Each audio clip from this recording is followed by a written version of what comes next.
Hi all, welcome to another video. So in this video, I will try to explain which is the best tool to measure our nation's growth.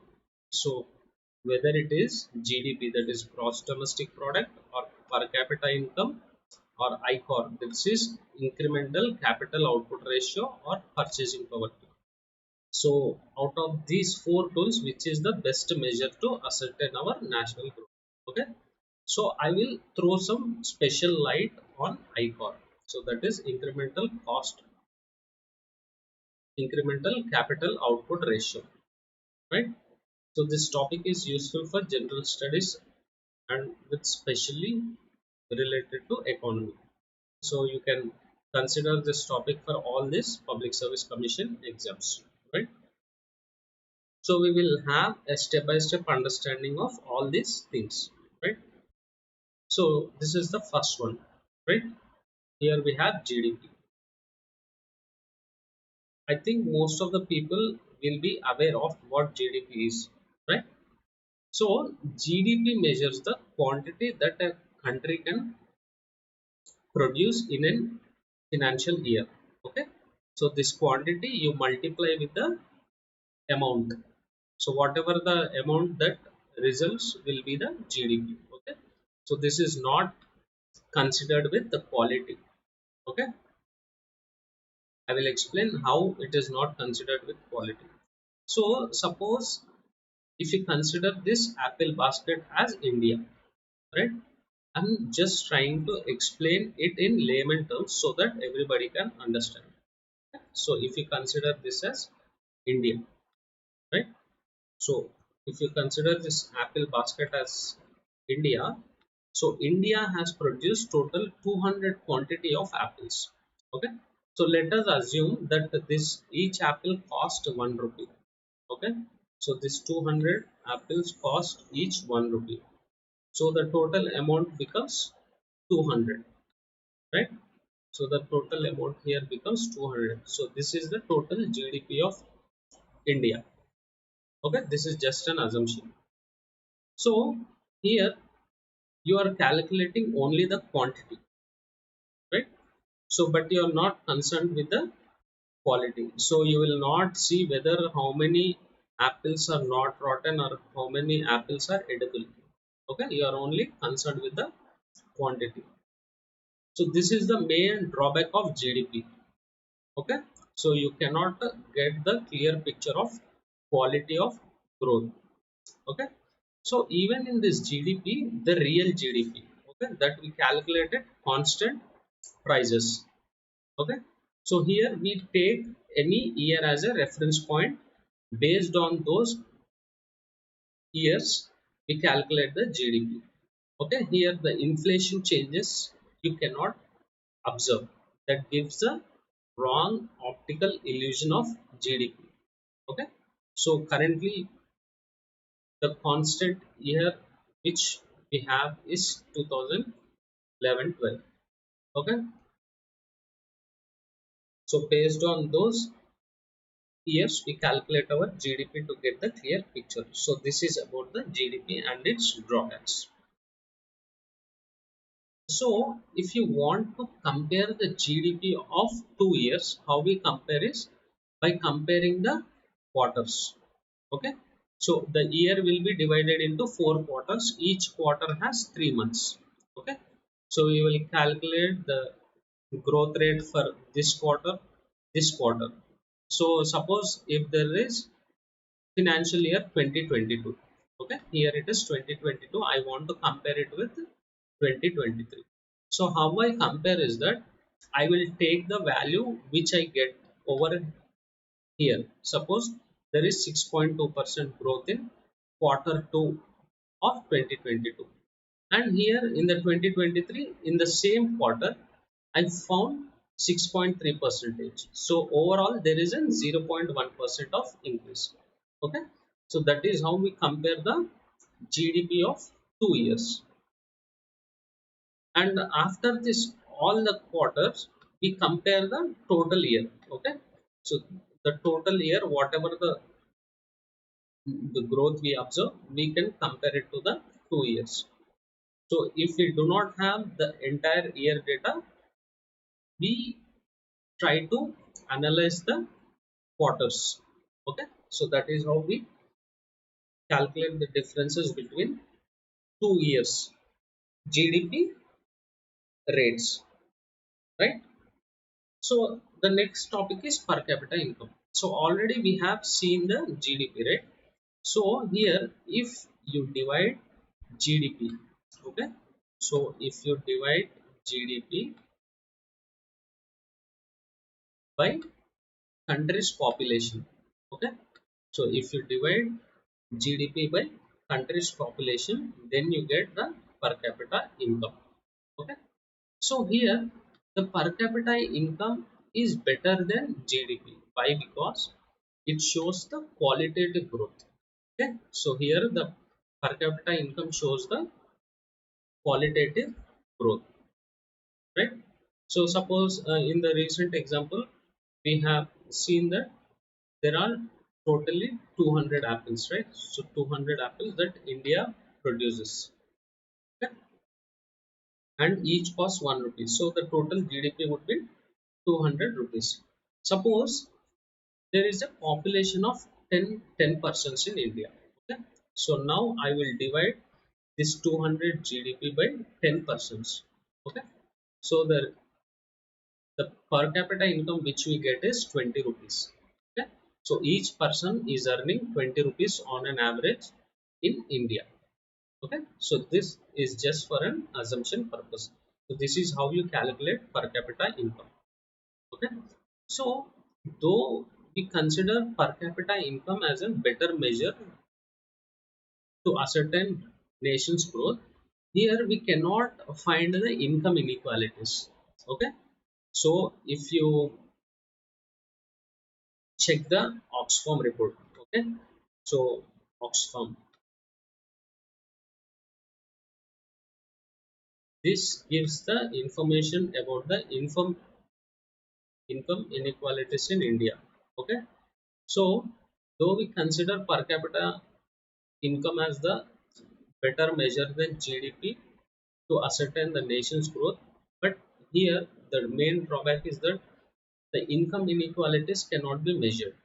And that is the main drawback to per capita income, right? And the next one is the main thing, that is Icor. Okay, so this Icor stands for incremental capital output ratio. Here, what it says that suppose I have to grow my GDP by 1%. Okay, so I have to grow by GDP by 1%. So in order to get that 1% growth, how much money should I spend? Okay, how much money should I spend on my economy? Suppose to increase 1% of growth, I have to spend here, I have to spend 10% of money, that is capital, right? So then the ICOR will be 10. So that is how you measure the incremental capital output ratio. So this would be 10. Here you need to remember that the lesser money you need to attain more growth will be the better case. Okay.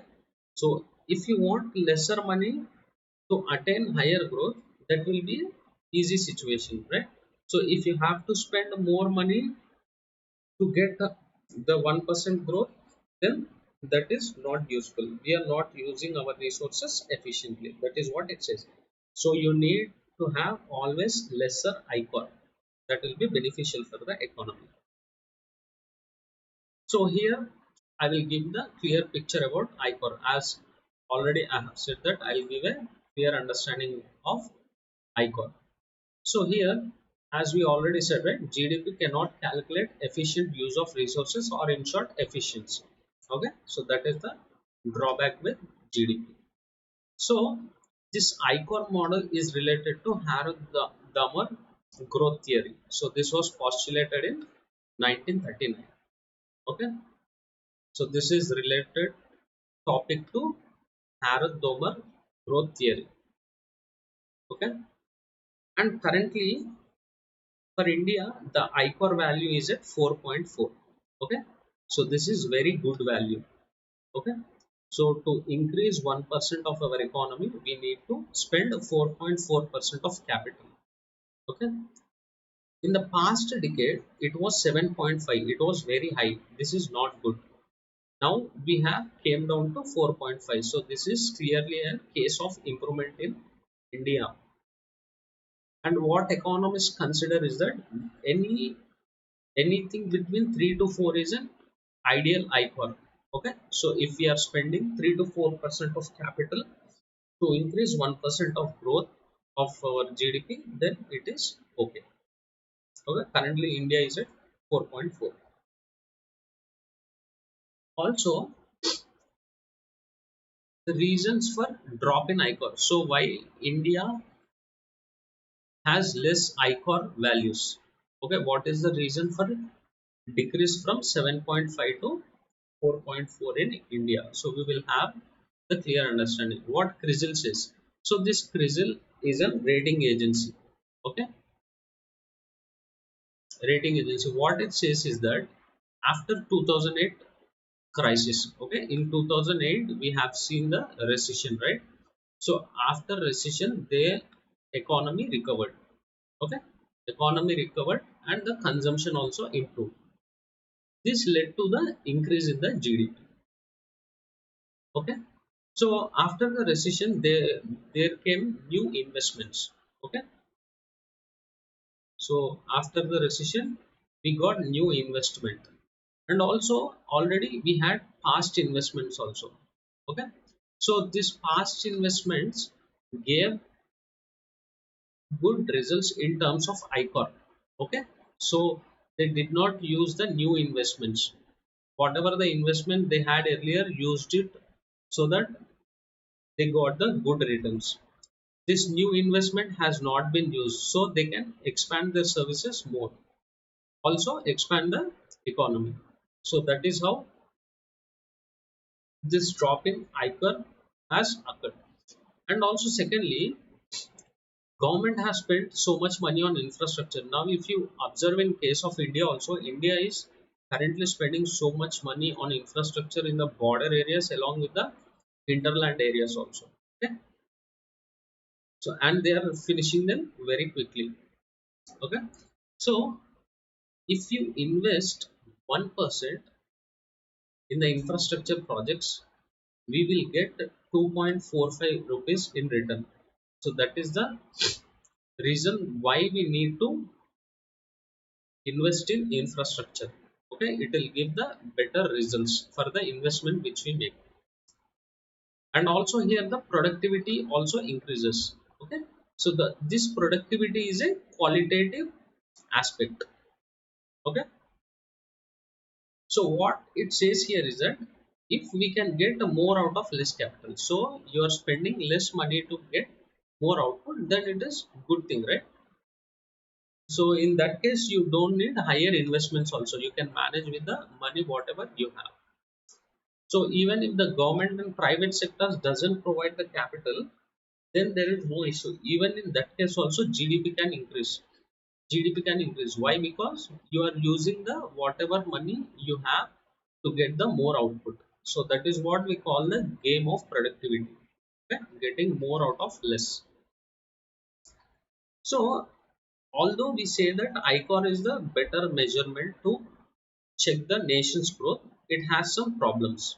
Okay, so this ICOR concept is only applicable and only useful to ascertain nation's growth where it is a primarily manufacturing economy. For example, we can consider it as China. In case of China, we can consider the ICOR value. Okay, but in India, we mostly depend on services, right? So here the Icor cannot give the correct picture about the growth story of India.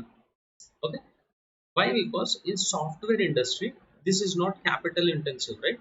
So we need very less money to establish a software industry.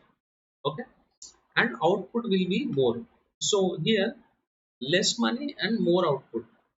This gives an illusional image of the good Icor values. So here we can only understand the nation's growth if it is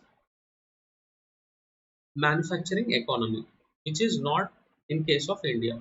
So here we need to calculate uh, the Icor values for all the three sectors. Okay, so you need to calculate for the primary sector.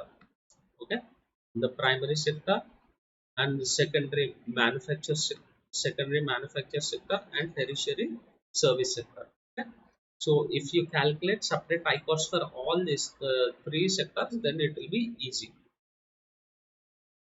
right? So this is the drawback related to ICOR, right? Finally, if we look over here, so these are the values, right?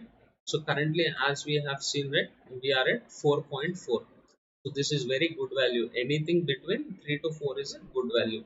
So if you look over here, it was nearly 7.5 in the 2012. Okay, for the year 12, it was between 6 to 8. Now we have at 4. So if we fall down to 3 to 4, it will be more better for us. Okay, and next thing is purchasing power parity. So this is very important concept again in comparing the nation's growth, right? So here in purchasing power parity, we can compare the economies of two countries. How we can compare is that we take basket of goods, okay, and we try to know the prices of those basket of goods. Based on that, we will analyze the purchasing power. Okay, so I have taken in a basket one packet of milk, one egg, and one bread packet. Okay, so suppose this basket costs $2. So if we can roughly take $2 as 160 rupees. Okay, so for the same basket, okay, so if I'm trying to buy milk, egg, and bread packet in India, it costs 60 rupees. Okay, so here for the same products it costs 160 rupees. In India, for the same products it costs 60 rupees. Okay, so here we have more power to purchase. Why? Because we are spending only less money to get the same goods that we get at 160 rupees in USA. Right? So that is the difference. So as per purchasing power parity, currently we are the third largest economy. Okay. So this gives the clear picture. Okay. This purchasing power parity index is one of the better tool to measure the economies of countries and also the growth stories, right? But here the major issue here it is common basket concept. Okay, so all people across the world may not consume the same products. Okay, so here the items which you include in the basket contributes majorly. Okay, why? Because each region have different food habits, so that is the important drawback related to the purchasing power parity, right? So now we are done with four things, right?